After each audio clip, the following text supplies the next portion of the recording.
Welcome everyone. Today we will learn about torque and power and learn how to convert Newton meter to horsepower. So first of all, what is this Newton meter and horsepower?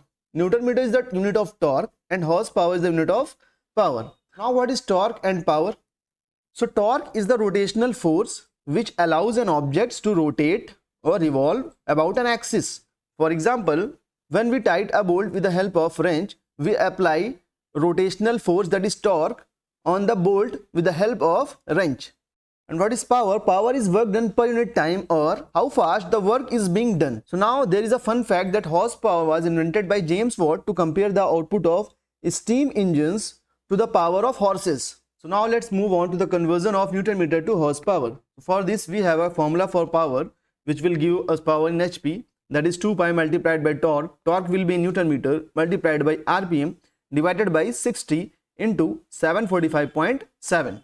If we have a speed in radian per second and not in RPM, then this 60 will not come here. Now why the 745.7 is coming here? Because when we calculate power, we get that power in watts. So now to get power in HP, we need to divide by 745.7. That's why 745.7 is here.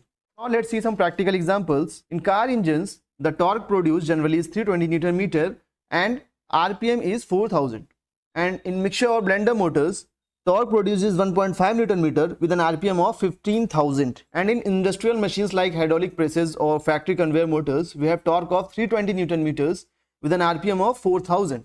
Now let's convert this torque and RPM in power, that will be in HP. So for this we can put these values in this formula and calculate, or we can do it smartly by using our calculator at ohmschool.com. So let's see that. Search Newton meter to HP Ohm School on Google, then you will get this website on the top, torque Newton power to horsepower conversion Ohm School.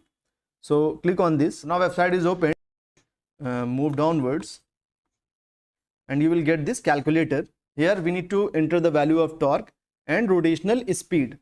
So for car engine, we have 320 Newton meters of torque and rotational speed of about 4000 RPMs. Here it is in RPM. If you have speed in radian per second, then you can select radian per second and put that speed in radian per second here. Okay, so now we need to calculate power. So click here, calculate power, and the result is power in HP is 179.7523 and power in kilowatts is 134.0413. So here we got power in HP and kilowatt also. So you can manually check it by using calculator with the help of that formula which I told you earlier. So you can easily calculate the Newton meter to horsepower by using this calculator. Thank you.